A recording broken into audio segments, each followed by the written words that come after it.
বলছি রীতিমতো 26,753 জনের চাকরি গেছে, রাজ্য রাজনীতি উত্তাল, মুখ্যমন্ত্রী বলছেন আমাকে জেলে পাঠিয়ে দিন তবু আমি এদের পাশে থাকবো। তার মানে বুঝতে পারছেন মুখ্যমন্ত্রী কতটা পাশে আছে। আমার সঙ্গে রয়েছেন বিজেপি নেতা শঙ্কুদেব পণ্ডা, কথা বলবো কতটা। শুনুন, মুখ্যমন্ত্রী বা তৃণমূল কংগ্রেস নেত্রী এবং তৃণমূল কংগ্রেস কেন পাশে আছে? আমার প্রশ্ন, এই যে 26,000 লোকের চাকরি গেছে, এই 26,000-এ কতজন হচ্ছে প্রিজাইডিং অফিসার, পোলিং অফিসার আছেন? আমি নির্বাচন কমিশনের কাছে জানতে চাই। খোঁজ নিয়ে দেখবেন হয়তো 25,000 আছে, যত আছে তার থেকে তো 2-500 কম। বাকি সব প্রিজাইডিং আর পোলিং অফিসার হচ্ছে, সব জালি শিক্ষক। এবং এই রাজ্যের যতজন প্রিজাইডিং অফিসার এবং পোলিং অফিসার, এই প্রাথমিক শিক্ষকদের করা হয়েছে, অস্থায়ী কর্মীদের করা হয়েছে। দেখা হয়েছে সে তৃণমূল, তার বাবা তৃণমূল, তার 14 পুরুষের তৃণমূল আছে কিনা। আমার বক্তব্য হচ্ছে যদি বাইরের থেকে সেন্ট্রাল ফোর্স আসতে পারে তাহলে নির্বাচন পরিচালনার জন্য প্রিজাইডিং অফিসার, পোলিং অফিসার কেন বাইরের লোক থেকে আনা যাবে না? বাইরের স্টেট থেকে কেন করা যাবে না? এই রাজ্যে ইমিডিয়েটলি ইলেকশন কমিশনের কাছে দাবি জানাচ্ছি। আরে ভাই, স্ট্যাটাস ক্লিয়ার করুন, ইলেকশন কমিশন জানান যে এই 25,000-এর মধ্যে, এই 26,000-এর মধ্যে একজন প্রিজাইডিং অফিসার, পোলিং অফিসার নেই। মিনিমাম 25,000 সব আছে, এখান থেকে নিয়ে করে।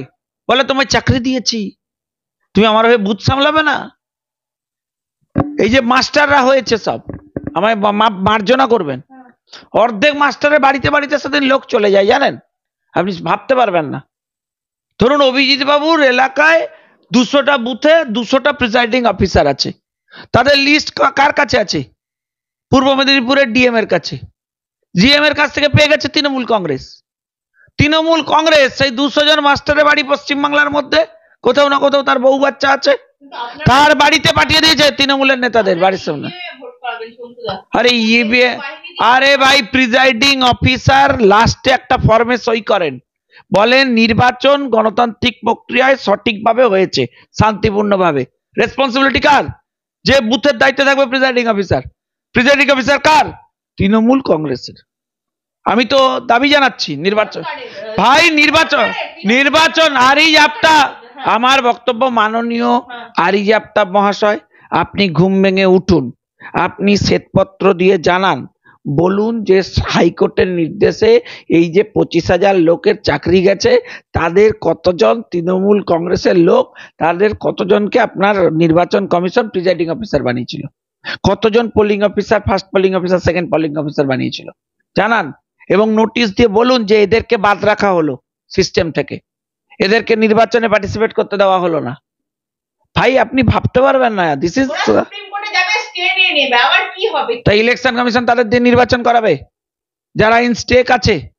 সুপ্রিম কোর্টে স্টে নেবে কি বাবার পয়সায়? আমার আপনার সাধারণ লোকের পয়সায়? আমাদের উকিলের পয়সা কে দেবে? ওরা দেবে। 12% হারে টাকা সুদ সমেত ফেরত দিতে বলেছে।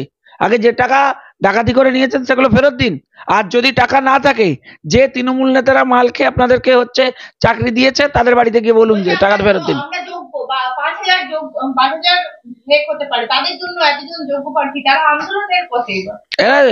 আমি তো বলছি এরা যোগ্য তৃণমূল, এরা তৃণমূল করাতে এরা যোগ্য। তৃণমূল মানে কি? লোককে মঞ্চে দাঁড়িয়ে জিজ্ঞেস করবেন, আপনার এখানে বলবে ভাই তৃণমূল মানে কি?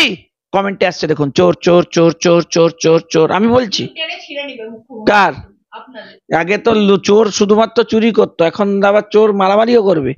তাহলে তো চোর আর বলা হবে, তাহলে খুনি বলতে হবে, তাহলে আক্রমণকারী বলতে হবে। এসব অপরাধও জুড়ে যাবে আস্তে আস্তে। 379-এ শুধু চুরি। বিজেপির বিচারালয় হয়ে গেছে এই মুহূর্তে দাঁড়িয়ে পুরো বিচার ব্যবস্থা। দেখুন আমি আপনার কাছে একটা কথা বলছি, সারা পশ্চিমবাংলা আপনারা তৃণমূল কংগ্রেস বানিয়ে ফেলেছেন, পুরো রাজ্যের প্রশাসনটা তৃণমূলের প্রশাসন হয়ে গেছে। তাহলে আপনি যদি চান যে বিচার ব্যবস্থাটাও তৃণমূল কংগ্রেস হবে, তাহলে আপনি ভুল মূর্খেশ্বরকে বাস করছেন। আপনারা ভেবেছিলেন যে এটা তৃণমূল কংগ্রেস হবে, এটা নিরপেক্ষ হয়ে গেছে। তাই আপনাদের বিজেপি, কখনো কখনো সিপিএম, হ্যাঁ কখনো কখনো অন্য কিছু মনে হয়। আপনার বিরোধিতা করলেই আপনার তো মাঝে মধ্যে মাওবাদী মনে হয়। বিজেপি বিল করলে সেটা হচ্ছে বেল, আর তৃণমূল কংগ্রেস করলে সেটা হচ্ছে জেল, তাই না? এটা নিয়ম তো, এটা স্বাভাবিক। উনি তো সত্যিটা জানেন, বিজেপি করলেই তো স্বাভাবিক। বিজেপি ভালো লোকেরা করে, বিজেপিতে পরিশুদ্ধকরণ হয়, বিজেপিতে মানুষ ঠিক থাকেন, বিজেপি চুরি ডাকাতি করতে বলে না। এখন তৃণমূলের নিয়মই হচ্ছে ভাই ক্রেডেন্সিয়াল কেন চুরি। মন্ত্রী, তাতে ডিফার্মেশনের কেস দিন, যা খুশি করেন। না না, আমি কিছু করতে রাজি নেই। আমরা করার কি দরকার? না না, আরে আপনি শুনুন, আমরা কেন পাঠাবো, বিজেপি কেন পাঠাবে? আপনি বিষয়টা বুঝুন খুব ঠান্ডা মাথায়। একটা 8% থেকে মদের কমিশন হয়ে গেল 12%। খেলো কে? তদন্ত হলো, বললো এই পলিসিটা কে নিয়েছিল, বললো ক্যাবিনেট। কোন ক্যাবিনেট? না দিল্লির ক্যাবিনেট। তখন সিবিআই বললো আসুন, একজন একজন করে মন্ত্রী আসুন, আপনারা আপনাদের বক্তব্য রাখুন। তারা তাদের স্টেটমেন্ট দিলেন, বললেন সব দায় মুখ্যমন্ত্রীর, মুখ্যমন্ত্রী প্রিজাইড ওভার করেছেন। হাইকোর্ট কি বলেছে? বলেছে সুপার নিউমেরিক পোস্ট কে জেনারেট করেছে? ক্যাবিনেট। কার ক্যাবিনেট? মমতা বন্দ্যোপাধ্যায়ের ক্যাবিনেট। প্রিজাইড ওভার কে? প্রেসিডেন্ট ছিলেন কেউ ক্যাবিনেটের? সভাপতিত্ব কে করেছেন? উনি নিজে। অন্যান্য যারা ছিলেন তারা বলবেন যে ভাই উনি নিজে। তাহলে কেজরিওয়ালের যা হয়েছে ওনাকেও তাই ফেস করতে হতে পারে according to the law. Abhijit Gangopadhyay প্রাক্তন বিচারপতি, এখন তৃণমূল কংগ্রেস, এখন তমলুকের ক্যান্ডিডেট, তিনি কি বলছেন? তিনি বলছেন যে তিনি ধেড়ে ইঁদুর হচ্ছে মমতা বন্দ্যোপাধ্যায়, মাথা হচ্ছেন অভিষেক বন্দ্যোপাধ্যায়। দেখুন অভিজিৎ বাবু ভগবান, দাঁড়ান, অভিজিৎ বাবু ভগবান তুল্য লোক।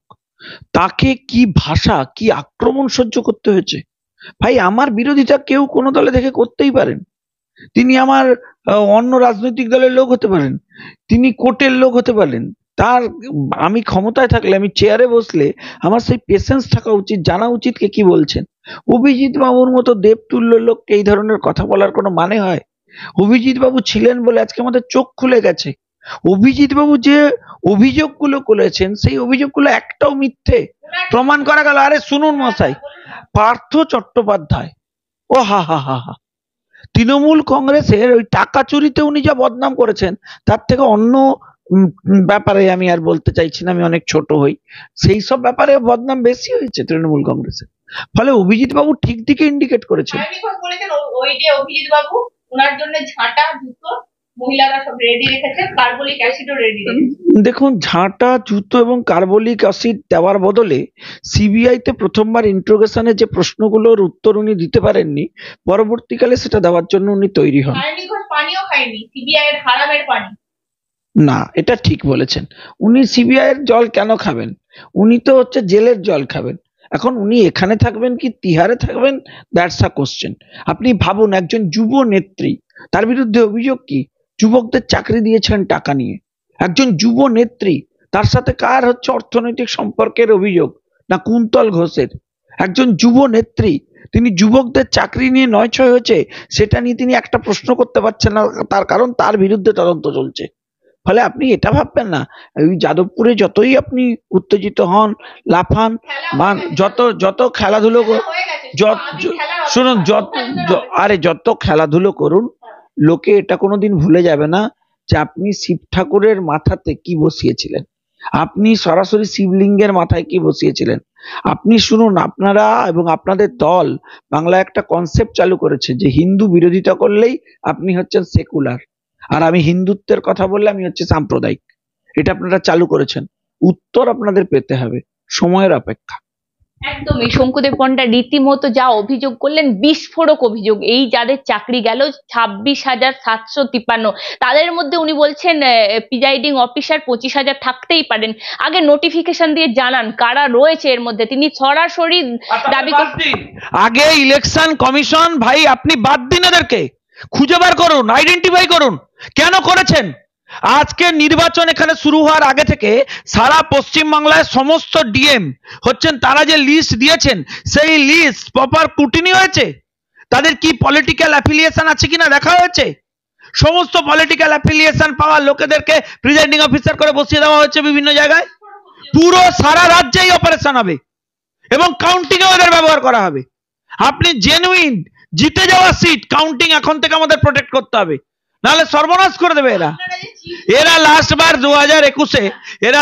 2021 এইসব করে লুটে নিয়েছিল। আমায় মার্জনা করবেন, আপনার বহুল প্রচারিত শোতে আমি সব বলতে পারবো, কিন্তু এটা বলতে পারবো না যে কারোর মাথার চিপ খারাপ হয়ে গেছে। আমায় মার্জনা করবেন।